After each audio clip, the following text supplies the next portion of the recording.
Hello বন্ধুরা, স্বাগত তোমাদের সবাইকে সোলো লেভেলিং এর পর্ব 3-এ। এই পর্বের শুরুতেই আমরা দেখতে পাই সাং জিনবোর সমস্ত শ্যাডো সোলজারগুলো এখন সব ভাল্লুকের সঙ্গে লড়াই করতে থাকে, যাদেরকে দেখে এই সময় সাং জিনবো বলে, আমি এদেরকে যত ভালো ভেবেছিলাম তারা এর থেকে অনেকটাই ভালো, কিন্তু সেটা হলেও এদেরকে চালানোর জন্য প্রচুর পরিমাণে মানা পাওয়ার লাগছে। আর এমন সময় সেই সমস্ত ভাল্লুকগুলোর মধ্যে থেকে একটা বিশাল বড় ভাল্লুক বেরিয়ে আসে, যেই ভাল্লুকটা সাং জিনবোর সমস্ত শ্যাডো সোলজারকে নিমেষের মধ্যেই মেরে ফেলে। আর এখন সাং জিনবোর মানা পাওয়ারও শেষ হয়ে যায়, তাই সেই আর শ্যাডো সোলজারগুলোকে রিজেনারেট করতে পারে না। কিন্তু তবুও সে কিছু মানা পাওয়ার দিয়ে শেষবারের মতো ইগ্রিসকে ডাকে। আর ইগ্রিসের যে কিরকম পাওয়ার সেটা আমরা আগেও দেখেছি। সে এই সময় কোনো রকমের দেরি না করে তার তরোয়াল দিয়ে বড় ভাল্লুকটাকে লাগাতার মারতে থাকে, আর কিছুক্ষণের মধ্যেই সেই ভাল্লুকটার মাথা কেটে তার হাতের উপর রেখে দেয়, যাকে দেখে সাং জিনবো এই সময় ভাবে যদি তার সঙ্গে লড়াইয়ের সময় ইগ্রিস তরোয়াল ধরতো তাহলে হয়তো সে ইগ্রিসকে জীবনে মারতে পারতো না। কিন্তু এখন সে অনেকটাই লেভেল আপ করেছে, তাই তার আর ইগ্রিসের পাওয়ার হয়তো এখন প্রায় সেমই। যাই হোক, এরপরে সে চলে যায় ভাল্লুকটার সামনে, আর সে বলে, তোমাকেও আমার শ্যাডো সোলজারে যোগ দেওয়ার দরকার। এই বলেই সে ভাল্লুকটার শ্যাডো বের করে নেয়। অন্যদিকে বাইরে এই সময় বাইকিওনো বলতে থাকে, কতক্ষণ হলো? যার উত্তরে মিস্টার সাংমিন বলে, প্রায় 3 ঘন্টা মতো হয়েছে। তার মানে ডানজনের ভেতরে প্রায় 3 দিন কেটে গেছে। কে জানে ওদের মধ্যে কতজন বেঁচে আছে এখনো। আর তার এই কথা শুনে বাইকিওনো বলে, রেড গেটের ভেতরে যে কোনো কিছু হতে পারে, সেখানে একেবারে গা পোড়ানো তাপ থাকতে পারে, আবার প্রচুর ঠান্ডায় জমেও যেতে পারে, আবার সেখানে বিষাক্ত প্রাণীদের সঙ্গে লড়াইও হতে পারে। যারা কমজোরি তারা হয়তো এতক্ষণে মরেও গেছে। আর শুধুমাত্র ওই পরিবেশে থাকাটাই বড় চ্যালেঞ্জ না, একই সঙ্গে তোমার ওইখানে খাবারও খুঁজতে হবে। এদিকে লো র্যাঙ্কের হান্টারদের পক্ষে কোনো বিস্টকে মেরে তার মাংস খাওয়াটা একটু মুশকিলই। সেই কারণেই বললাম যে মোটামুটি সি র্যাঙ্ক বা তার থেকে নিচের র্যাঙ্কে যে হান্টার আছে তারা হয়তো এতক্ষণে মরেই গেছে। আর তার এই সমস্ত কথা শুনে এই সময় ডংসো বলে, হ্যাঁ ঠিকই বলেছ, সাং জিনবো হয়তো এতক্ষণে মরেই গেছে। হ্যাঁ, আমার এখানে আসাটাই ফালতু হলো। আর এরপরে সে বাইকিওনোকে এটাও জিজ্ঞাসা করে, আচ্ছা শেষবারের মতো আমাকে এটা বলো যে সাং জিনবো কি তোমার হোয়াইট টাইগার গিল্ডের কোনো মেম্বার? হ্যাঁ হতেই হবে, না হলে তোমাদের গেটে ও কি করতে ঢুকবে, তাই না? কিন্তু তাকে এখন মিস্টার সাংমিন উত্তর দেয়, না না সেরকম ব্যাপার না, ওকে আমি আগে থেকেই চিনতাম। তো ও আমাকে বললো যে কোনো সি র্যাঙ্কের ডানজেন আছে কিনা যেখান থেকে বেশি টাকা পাওয়া যাবে, তাই আমি ওকে পার্সোনালি এই ডানজেনে নিয়েছিলাম। আর এখন সাংমিনের কথা শুনে মিস্টার বাইকিওনো ভাবে যে সে শুধুমাত্র সাং জিনবোকে বাঁচানোর চেষ্টা করছে। আর তার থেকেও বড় কথা, সবাই সাং জিনবোকে নিয়ে এত কথাই বা বলছে কেন। এই সময় সাংমিনের কথা শুনে ডংসো সোজা তার সামনে চলে আসে আর তার গলা ধরে তাকে উপরে তুলে ফেলে আর বলে, তুমি কিছু তো একটা লুকোচ্ছ, সেটা কি আমাকে পরিষ্কার করে বলো তো। আর তার এরকম করা দেখে এই সময় বাইকিওনো একটা এস ক্লাসের হান্টার তার হাত ধরে ফেলে আর বলে, ও আমার এমপ্লয়ি, তুমি ওকে আগে ছাড়ো। যার কথা শুনে এই সময় ডংসো বলে, তুমি কি আমাকে অর্ডার দিচ্ছ নাকি, কি ভাবছো তুমি নিজেকে? আর তার এই কথা শুনে এই সময় বাইকিওনো আরও রেগে যায়, আর তাদের দুজনের মধ্যে এই সময় প্রায় লড়াই শুরু হয়েই যায়। অন্যদিকে ডানজেনের ভেতরে আমরা দেখতে পাই যে এ র্যাঙ্ক হান্টার কিমচুল এই সময় কতগুলো মনস্টারের কাছে হেরে যায়, আর সে বলতে থাকে, আমি হেরে গেলাম, আমার তো হোয়াইট টাইগার গিল্ডের এলিট মেম্বার হওয়ার কথা ছিল, আমি কি করে এখানে হেরে যেতে পারি? আমি এটা কোনোভাবে বিশ্বাসই করতে পারছি না। আর আমি হারলাম কিভাবে?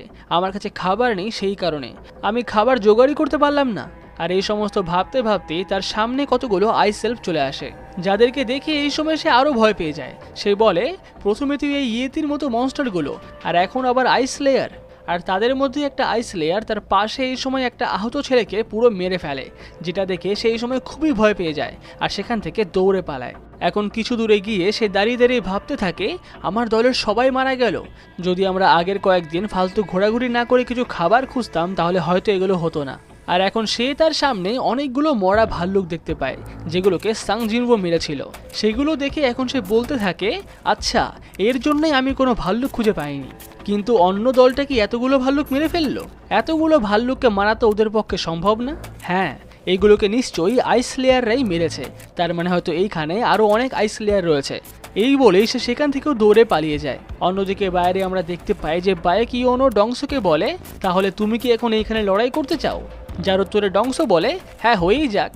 আর এরপরে তারা দুজনের দিকে অ্যাটাক করেই ফেলে, কিন্তু সেই সময় সার্ভাইলেন্স টিমের লিডার ও জিনচুল তাদের মাঝখানে এসে তাদেরকে আটকায়। আর তারপরে সে মনে মনে বলতে থাকে, ওরা দুজনেই অ্যাটাকটা খুবই কম পাওয়ারের করেছে, যদি আর একটু জোরালো অ্যাটাক করতো তাহলে আমার দুটো হাতে ভেঙে যেত। আর এরপরে সে সবাইকে বলে যে সাং জিনবোর রিঅ্যাওয়েকেন নিয়ে সে সবার আগে সন্দেহ করেছিল, আর প্রায় 2 মাস আগে সে মানা মিটার দিয়ে তার পাওয়ারও মেপেছিল। সে এখনও ই র্যাঙ্কেরই আছে, তার মানে তার রিঅ্যাওয়েকেন হয়নি। আর তার এই কথা শুনে সাংমিন মনে মনে ভাবতে থাকে যদি সে রিঅ্যাওয়েকেন না হয় তাহলে সে ডংসুককে মেরে কি করে বেরিয়ে আসলো। ডংসুক তাকে কোনোদিনই ডানজনের ভেতরে ছেড়ে দিত না, সবাইকে মেরে ফেললেও সেই বেরিয়ে আসতো। কিন্তু সাং জিনবো বেরিয়ে এসেছে মানে সে ডংসুককে নিশ্চয়ই মেরেছে। এদিকে ডংসু এখন বলতে থাকে, হ্যাঁ সাং জিনবো আমার ভাইকে মারতে পারবে এটা আমারও বিশ্বাস না, আমার মনে হয় ওই ইয়োজিন কনস্ট্রাকশনের ছেলে ও জিনো ওই হয়তো আমার দাদাকে মেরেছে। যার এই কথা শুনে এই সময় ও জিনচুল বলে, যদি তুমি জেনেই থাকো তাহলে তুমি কেন সাং জিনবোর পিছনে পড়ে আছো? যার উত্তরে ডংসু বলে, অনেকদিন হয়ে গেছে আমি কাউকে মারিনি, তাই ভাবলাম যে এই সুযোগে একটা খুন খারাপি করেই ফেলি।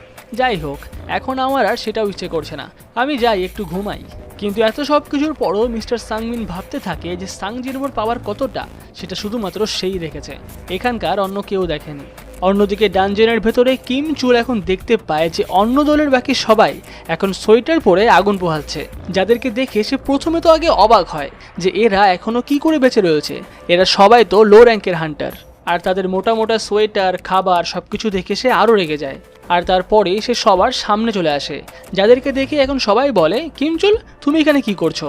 কিন্তু কিমচুল এখন খুবই রাগের সঙ্গে বলে, আমার পুরো টিমের সবাই মরে গেছে কারণ আমাদের কাছে না তো খাবার ছিল না তো কোনো অস্ত্র, কিন্তু তোমরা এখানে খাবার অস্ত্র সবকিছুই নিয়ে রেখেছো। তোমরা নিশ্চয়ই শুরুর থেকেই আমার কাছ থেকে এগুলো লুকিয়ে রেখেছিলে তাই না? আর এটা নিশ্চয়ই তোমাদের মধ্যেকার একজনেরই প্ল্যান। তাহলে আমাকে এক্ষুনি বলো এই প্ল্যানটা কার, তাহলে আমি সবাইকে ছেড়ে দেবো। কিন্তু এই সময় বাকি হান্টাররা কিছুই বলে না। যার পরে কিমচুল আবার বলে, আমি 3 গুনবো, 3 গুণের মধ্যে যদি আমাকে না বলো তাহলে আমি এটাই বুঝে নেব যে তোমরা সবাই মিলে আমার বিরুদ্ধে প্ল্যান করেছো। আর এরপরে সে 3 গুণও ফেলে, কিন্তু কেউ কোনো সাড়া দেয় না। যার পরে সে সেই বি র্যাঙ্কের মেয়েটাকে বলে, তুমিই তো আমার দলের থেকে ওই দলে গেছিলে, তার মানে নিশ্চয়ই এই সব কিছু তোমারই প্ল্যান। তুমি নিশ্চয়ই দেখেছিলে যে আমার টিমটা অনেকটাই বড়, তাই তুমি নিশ্চয়ই আগে থেকে খাবার সংগ্রহ করে ছোট টিমে গেছো যাতে তোমার খাবার তাড়াতাড়ি শেষ না হয়, তাই তো? আর এই সময় সেই কথাগুলো খুবই চিল্লিয়ে বলে। আর এখন হঠাৎই সাং জিনবো তার পেছন থেকে এসে তার মাথায় একটা বাড়ি মারে আর সে সামনে মুখ আছড়ে পড়ে।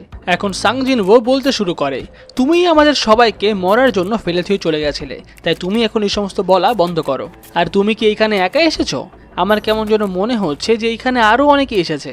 আর সাং জিনবোর এই কথা শুনে এই সময় বাকি সবাইও ঘাবড়ে যায়। তারা বলে, কই কাউকে তো দেখতে পাচ্ছি না, কে এসছে এখানে? এদিকে সাং জিনবো এখন একা একাই বলতে থাকে, তাড়াতাড়ি বেরিয়ে পড়ো, সামনে চলে আসো, লুকিয়ে কোনো লাভ নেই। আর এরপরেই কতগুলো আইস লেয়ার তার সামনে চলে আসে, যাদের মধ্যে সবার সামনের আইস লেয়ারটাকে দেখে সাং জিনবো বলে, এটা নিশ্চয়ই বস, এর পাওয়ার খুবই বেশি। আর এটা ছাড়াও তো এখানে অনেকেই রয়েছে, প্রায় 20টার থেকেও বেশি আইসেলফ রয়েছে। আর এখন এই আইস লেয়ারদের বসটা সামনে এসে বলে, তার মানে তোমরা সবাই অকেজো নও, তোমাদের মধ্যে একজন পাওয়ারফুলও আছে। যার এই কথা শুনে সাং জিনবো বলে, তুমি কি বলতে চাইছো বাকিদেরকে? কিন্তু তার এই কথা শুনে এখন আইসেলফ চমকে যায়। সে বলে, তুমি কি আমার কথা বুঝতে পারছো? এদিকে জিনবো এখন একই কথাই ভাবে, সে কি করে একটা ম্যাজিক বিস্টের সঙ্গে কথা বলতে পারে। আর তার পেছনে মেয়েটা হেজিনো তাকে এটাই বলে যে তুমি তো ম্যাজিক বিস্টদের ভাষাতে কথা বলছো। এখন সাং জিনবোর সন্দেহ হয় যে এটাও নিশ্চয়ই সিস্টেমেরই কাজ। অন্যদিকে আইস লেয়ার এই সময় বলে, যাই হোক, আমাদের সঙ্গে কথা যখন বলতেই পারছো তাহলে আমি তোমাকে একজনের সঙ্গে পরিচয় করিয়ে দিই। আর এরপরে সে অন্য একটা আইস লেয়ারকে সামনে ডাকে আর বলে, এর সাথেই তোমাদের আগে দেখা হয়েছিল, ওই তো আমাকে কি বললো যে সব মানুষদের মধ্যে একটা পাওয়ারফুল মানুষও আছে, আরও তোমাদের সঙ্গে লড়াইও করতে চায়। কিন্তু এই কথা পুরো হওয়ার আগে সাং জিনবো সঙ্গে সঙ্গে গিয়েই সেই নিচের আইস লেয়ারটার গলা কেটে দেয়, যেটা দেখি এই সময় আইস লেয়ারদের বস একটু হাসে আর বলে, বাহ, সত্যিই তো, তোমার শক্তি তো অনেক বেশি।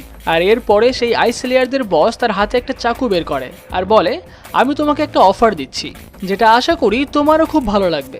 কিন্তু সেই অফারটা বলার আগে আমি তোমাকে একটা প্রশ্ন করতে চাই, তুমি এতগুলো মানুষের মাঝখানে কি করছো? তুমি কোনো মানুষ না। যেই কথাটার সাং জিনবো কিছুই বুঝতে পারে না, সে মানুষ না মানে সে তো মানুষই।